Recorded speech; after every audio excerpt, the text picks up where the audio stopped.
शनि प्रदोष व्रत कथा। बोलिए शिव शंकर भगवान की जय हो। गर्गाचार्य जी ने कहा कि हे महामते, आपने शिव शंकर प्रसन्न हेतु समस्त प्रदोष व्रतों का वर्णन किया। अब हम शनि प्रदोष विधि सुनने की इच्छा रखते हैं, सो कृपा करके सुनाइए। तब सूत जी बोले, हे ऋषि, निश्चित रूप से आपका शिव पार्वती के चरणों में अत्यंत प्रेम है। मैं आपको शनि त्रयोदशी के व्रत की विधि बतलाता हूँ, सो ध्यान से सुने। पुरातन कथा है कि एक निर्धन ब्राह्मण की स्त्री गरीबी से दुखी हो सांडिल्य ऋषि के पास जाकर बोली, हे महामुनि, मैं अत्यंत दुखी हूँ, दुख का निवारण का उपाय बतलाइए। मेरे दोनों पुत्र आपकी शरण में हैं।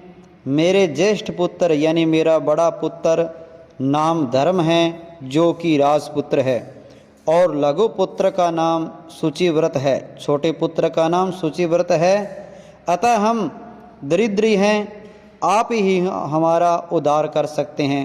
इतनी बात सुन ऋषि ने शिव प्रदोष व्रत करने के लिए कहा। तीनों प्राणी प्रदोष व्रत करने लगे। कुछ समय पश्चात प्रदोष व्रत आया, तब तीनों ने व्रत का संकल्प लिया। छोटा लड़का, जिसका नाम शुचिव्रत था, वह एक तालाब पर स्नान करने को गया तो उसे मार्ग में स्वर्ण कलश यानी सोने का कलश धन से भरपूर मिला और उसको लेकर वह घर आया। प्रसन्न हो माता से कहा कि हे माँ, यह धन मार्ग से प्राप्त हुआ है। माता ने धन देखकर शिव महिमा का वर्णन किया और राजपुत्र को अपने पास बुलाकर बोली, देखो, यानी बड़े पुत्र को बुलाया और कहा, देखो पुत्र, यह धन हमें शिव जी की कृपा से प्राप्त हुआ है, अतः प्रसाद के रूप में दोनों पुत्र आधा आधा बांट लो। माता का वचन सुनकर राजपुत्र ने शिव पार्वती का ध्यान किया, बोला, पूज्य, यह धन आपके पुत्र का ही है, इसका अधिकारी नहीं हूँ। मुझे शंकर भगवान और माता पार्वती जब देंगे तब लूँगा। इतना कहकर वह बड़े वाला पुत्र चला गया और पूजा में लग गया। एक दिन दोनों भाइयों का प्रदेश भ्रमण हुआ और विचार हुआ और वहाँ उन्होंने अनेक गंधर्व कन्याओं को क्रीड़ा करते हुए देखा और उन्हें देख शुचिव्रत ने यानी छोटे पुत्र ने कहा कि भैया, अब हमें इससे आगे नहीं जाना।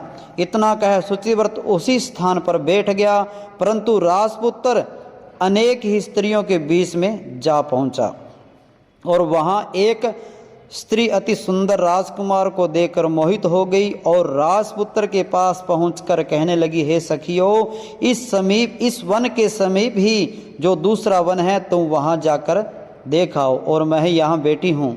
मेरे पैर में बहुत पीड़ा है। यह सुनकर सब सखियां दूसरे वन में चली गई और वह अकेली सुंदर राजकुमार की ओर देखती रही। इधर राजकुमार भी कामुष्ट दृष्टि से निहारने लगा।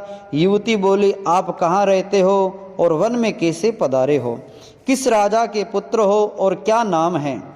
राजकुमार बोला, मैं विदर्भ नरेश का पुत्र हूँ, आप अपना परिचय दें। युवती बोली, मैं विद्रविक नामक गंधर्व की पुत्री हूँ, मेरा नाम अंशुमति है। मैंने आपकी मन स्थिति को जान लिया है कि आप मुझ पर मोहित है। विधाता ने हमारा तुम्हारा संयोग मिलाया है। युवती ने मोतियों का हार राजकुमार के गले में डाल दिया और राजकुमार हार स्वीकार करते हुए बोला कि हे भद्रे, मैंने आपका प्रेमोपहार स्वीकार कर लिया, परंतु मैं निर्धन हूँ। राजकुमार के इन वचनों को सुनकर गंधर्व कन्या बोली, मैं जैसा कह चुकी हूँ वैसा ही करूँगी, अब आप अपने घर जाइए। इतना कहकर वह गंधर्व कन्या सखियों से जा मिली। घर जाकर राजकुमार ने शुचिव्रत को सारा वृतांत सुनाया, यानी छोटे भाई को सारा वृतांत सुनाया। जब तीसरा दिन आया, वह राजकुमार राजपुत्र शुचिव्रत दोनों भाई भाई एक साथ उसी वन में जा पहुँचे। वही गंधर्वराज अपनी कन्या को लेकर आ पहुँचा और इन दोनों राजकुमारों को देखकर आसन दे के कहा कि मैं कैलाश पर गया था, वहाँ शंकर जी ने मुझसे कहा है कि धर्मगुप्त नामक का राजपुत्र है, जो इस समय राज्य विहीन निर्धन है। मेरा परम भक्त हे गंधर्वराज, तुम उसकी सहायता करो। मैं महादेव जी की आज्ञा से इस कन्या को आपके पास ला रहा हूँ। आप इसका निर्वाह करें, मैं आपकी सहायता कर आपको राजगद्दी पर बिठा दूंगा। इस प्रकार गंधर्वराज ने कन्या का विधिवत विवाह कर दिया। विशेष धन और सुंदर गंधर्व कन्या को पाकर राजपुत्र अति प्रसन्न हुआ और भगवत कृपा से वह समयोपरांत अपने शत्रुओं को दमन करके राज्य का सुख भोगने लगा। बोलो विष्णु भगवान की जय, बोलो शिव शंकर भगवान की जय हो।